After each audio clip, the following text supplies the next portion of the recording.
Assalamualaikum warahmatullahi wabarakatuh. Selamat pagi teman-teman. Bagaimana kabarnya? Semoga selalu dalam keadaan sehat.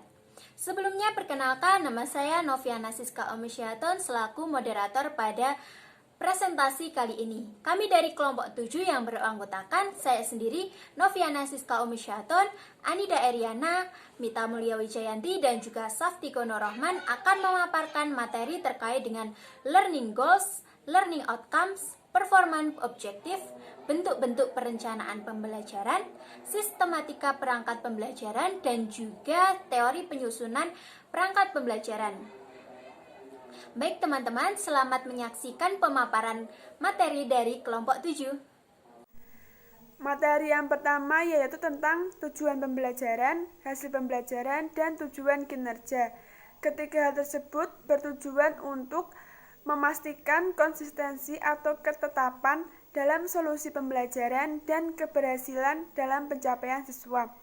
Maksudnya adalah memastikan apakah solusi pembelajaran yang diterapkan itu sudah tepat dan apakah pencapaian pada peserta didik itu sudah berhasil. Materi selanjutnya yaitu tentang desain tujuan pembelajaran, hasil pembelajaran, dan tujuan kinerja. Desain ini memiliki dua hal. Yang pertama yaitu membantu memfokuskan keterampilan dan pengetahuan untuk diajarkan. Yang kedua, menyediakan kerangka struktural. Halo, perkenalkan saya Anida. Di sini saya akan menjelaskan mengenai contoh tujuan pembelajaran, hasil pembelajaran, dan tujuan kinerja. Tujuan pembelajaran sendiri adalah jenis topik yang akan dibicarakan dalam implementasinya seperti mata pelajaran bahasa Indonesia. Kemudian ada hasil pembelajaran. Dalam belajar bahasa Indonesia, di dalamnya terdapat berbagai macam materi yang dapat dipahami dan dikuasai oleh peserta didik seperti kalimat efektif, puebi, dan lainnya. Kemudian tujuan kinerja. Dengan belajar bahasa Indonesia, tentang kalimat efektif puebi, peserta didik dapat membuat teks prosedur, teks eksplanasi, dan lainnya. Kemudian mengenai selanjutnya. Sebelumnya, nama saya Noviana Siska Omisyaton. Saya di sini akan melanjutkan pemaparan dari pemaparan materi sebelumnya yang telah disampaikan oleh rekan saya, yaitu tentang ruang pelatihan inklusif. Tujuan dari pembelajaran ruang pelatihan inklusif yaitu menciptakan ruang pelatihan yang inklusif atau lingkungan yang mendukung dalam proses pembelajaran. Sedangkan hasil belajar yaitu memastikan semua komputer dalam ruang pelatihan dapat diakses oleh seluruh siswa. Tujuan kinerja yang pertama yaitu pelatih dapat mengaktifkan fitur pengenalan suara dalam komputer. Tujuan kinerja yang kedua yaitu pelatih dapat mendemonstrasikan penggunaan trackpad sebagai pengganti mouse. Ini ada analisis tujuan kinerja berdasarkan hasil belajar. Tujuan kinerja dibagi menjadi 4, yaitu yang pertama, menggambarkan perilaku dan keterampilan yang tepat yang diperlukan bagi pelajar untuk menunjukkan penguasaan belajar. Kemudian yang kedua, digunakan untuk mengembangkan kegiatan dan materi pembelajaran. Yang ketiga, digunakan untuk mengembangkan penilaian yang mengukur pembelajaran. Kemudian yang terakhir adalah tujuannya adalah tujuan kinerja, mendorong seluruh desain instruksional. Mengenai bentuk-bentuk perencanaan pembelajaran. Guru sendiri memiliki peran perencanaan. Oleh sebab itu, guru harus bisa memutuskan dan memelihara perencanaan yang sesuai dengan ruang lingkup pekerjaan guru. Menurut Omar Hamalik 1980, bentuk-bentuk perencanaan dibagi menjadi 3 bagian, yaitu yang pertama, ada perencanaan jangka panjang atau long range planning. Perencanaan ini mengembangkan dan memelihara perspektif yang berkenaan dengan konsep secara menyeluruh tentang pembelajaran yang akan diberikan. Guru juga harus memiliki keterampilan dalam membangun unit sumber atau resource sumber dan unit pembelajaran atau teaching unit yang memuat organisasi pembelajaran. Yang kedua ada perencanaan jangka pendek atau short range planning. Perencanaan ini harus fleksibel dan adaptif dan harus terarah pada kegiatan pembelajaran harian kelas. Kemudian yang ketiga ada unit pembelajaran. Unit pembelajaran dikenal juga dengan satuan pembelajaran. Dalam hal ini, siswa diberikan kesempatan untuk ikut berkontribusi terhadap perencanaan. Hal ini akan memungkinkan tercapainya tujuan instruksional. Kemudian selanjutnya ada Anderson atau Mulyase 2004. Anderson Mulyase 2004. Membedakan perencanaan menjadi dua kategori, yaitu perencanaan jangka panjang dan perencanaan jangka pendek. Dalam perencanaan jangka panjang sendiri terdapat unit plans, merupakan perencanaan yang bersifat komprehensif, di mana dapat dilihat aktivitas yang direncanakan guru selama 1 tahun atau 1 semester. Kemudian, guru juga dapat memodifikasi perencanaan umum yang telah dibuat menyesuaikan kondisi kelas dan karakteristik siswa. Bukan berarti melenceng dari rencana yang sudah ditetapkan, tetapi hanya memodifikasi agar tidak membosankan saja. Kemudian, pada perencanaan unit dimulai dengan mempertimbangkan isi konten yang telah ditetapkan dalam kurikulum nasional yang berlaku. Selanjutnya, mempertimbangkan informasi siswa, materi yang akan disampaikan, pendekatan, pembelajaran, dan kemungkinan sumber belajar. Dalam hal ini, penyusunan perangkat pembelajaran. Yang pertama, dalam Permendikbud nomor 56 tahun 2013 tentang standar proses pendidikan dasar dan menengah, disebutkan bahwa penyusunan perangkat pembelajaran merupakan bagian dari perencanaan pembelajaran. Perencanaan pembelajaran dirancang dalam bentuk silabus dan RPP yang mengacu pada standar isi. Kemudian selain itu, disiapkan media dan sumber belajar lainnya. Yang kedua ada menurut Yuhdan dan kawan-kawan, perangkat pembelajaran merupakan alat atau perlengkapan untuk melaksanakan proses yang memungkinkan pendidik dan peserta didik melakukan kegiatan suatu pendidikan pembelajaran. Oleh karena itu, Kunandar 2014 menjelaskan bahwa setiap guru pada satuan pendidikan berkewajiban menyusun perangkat pembelajaran yang lengkap, sistematis, agar pembelajaran dapat berlangsung secara interaktif, inspiratif, menyenangkan, menantang, memotivasi peserta didik untuk berpartisipasi aktif. Materi yang selanjutnya yaitu terkait dengan perangkat pembelajaran. Nah, perangkat pembelajaran yang pertama yaitu kalender pendidikan. Kalender pendidikan wajib dimiliki guru setiap awal tahun pembelajaran. Tahun pembelajaran pada satuan pendidikan yang meliputi hari-hari efektif pembelajaran, serta waktu libur pendidikan dan maupun libur nasional. Dalam kalender pendidikan memuat tanggal penilaian tengah semester, penilaian akhir semester, hingga penilaian akhir sekolah. Kalender ini dijadikan dasar untuk merancang pembelajaran mulai dari program tahunan, program semester, silabus, hingga RPP. Yang kedua yaitu program tahunan. Program tahunan ini berisi alokasi waktu yang digunakan pada setiap mata pelajaran atau tema yang dijabarkan secara terperinci nantinya dalam program-program yang lain seperti program semester, silabus, hingga rencana pelaksanaan pembelajaran harian.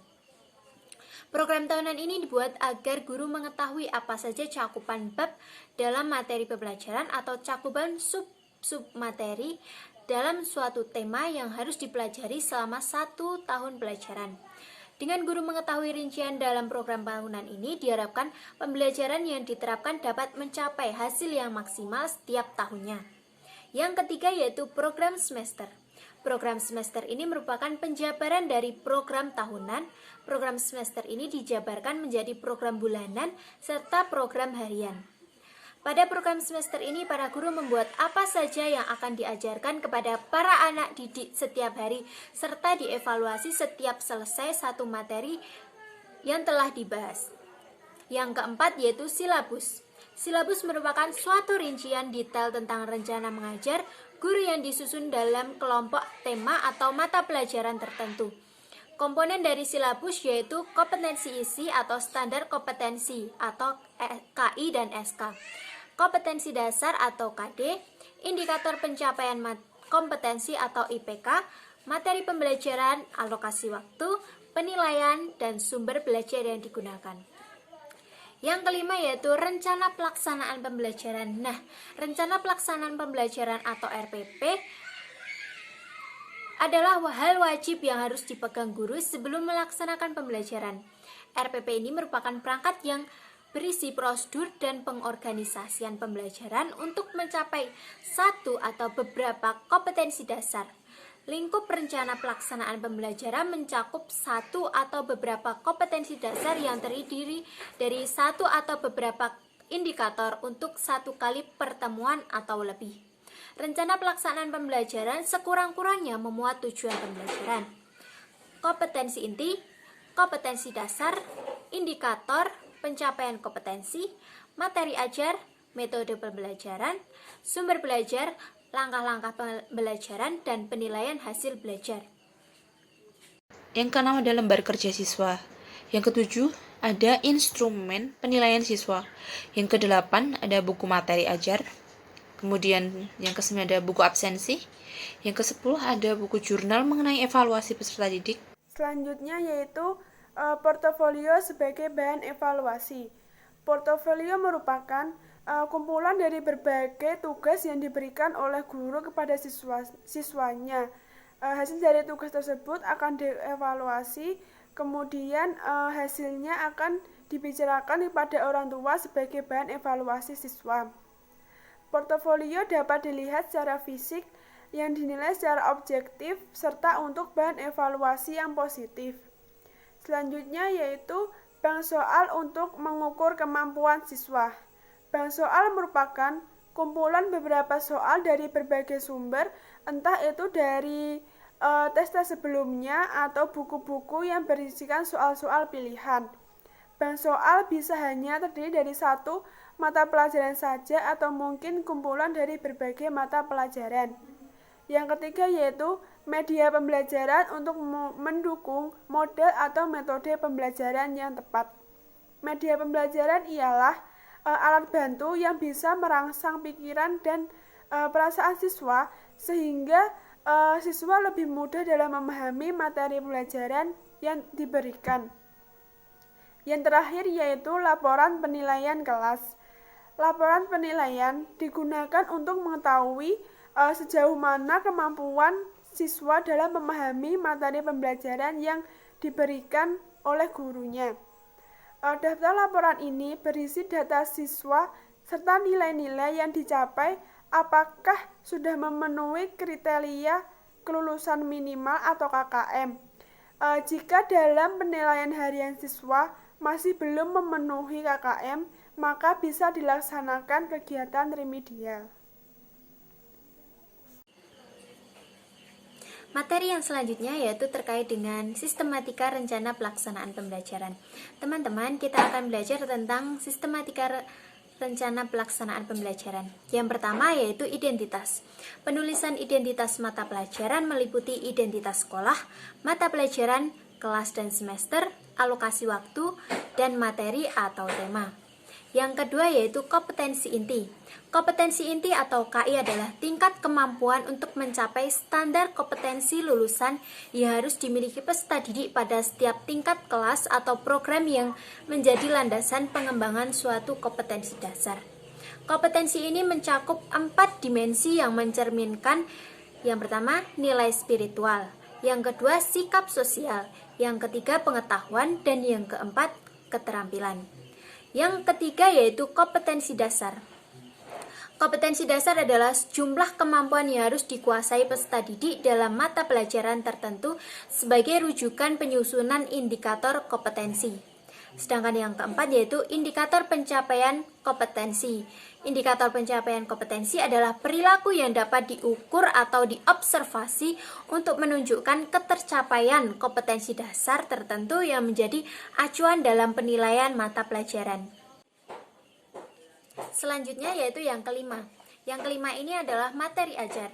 Materi ajar memuat fakta, konsep, prinsip, dan prosedur yang relevan dan ditulis dalam bentuk peta konsep sesuai dengan rumusan indikator pencapaian kompetensi.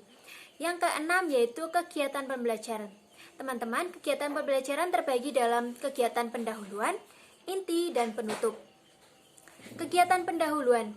Kegiatan pendahuluan merupakan suatu kegiatan awal dalam suatu pertemuan pembelajaran yang ditujukan untuk membangkitkan motivasi dan memfokuskan perhatian peserta didik untuk berpartisipasi aktif dalam proses pembelajaran. Yang selanjutnya yaitu kegiatan inti. Kegiatan inti merupakan proses pembelajaran untuk mencapai kompetensi dasar. Kegiatan pembelajaran dilakukan secara interaktif, inspiratif, menyenangkan, menantang, dan memotivasi peserta didik. Di dalam kegiatan inti, peserta didik diajak untuk berpartisipasi aktif, memberikan ruang yang cukup bagi kreativitas dan kemandirian sesuai dengan bakat, minat, dan perkembangan fisik serta psikologisnya. Yang selanjutnya yaitu kegiatan penutup. Penutup merupakan suatu kegiatan yang dilakukan untuk mengakhiri aktivitas pembelajaran yang dapat dilakukan dalam bentuk rangkuman atau simpulan, penilaian dan refleksi, umpan balik, dan tingkat tindak lanjut. Yang ketujuh yaitu penilaian hasil belajar. Prosedur dan instrumen penilaian hasil belajar disesuaikan dengan indikator pencapaian kompetensi dan mengacu pada standar penilaian. Yang kedelapan yaitu media, alat, bahan, dan sumber belajar. Penentuan sumber belajar didasarkan pada kompetensi inti, kompetensi dasar, materi ajar, kegiatan pembelajaran, dan indikator pencapaian kompetensi. Sekian pemaparan materi dari kelompok 7. Terima kasih telah menyaksikannya. Apabila ada kesalahan dalam tindak dan tutur kata kami dalam menyampaikan materi, mohon maaf. Wassalamualaikum warahmatullahi wabarakatuh.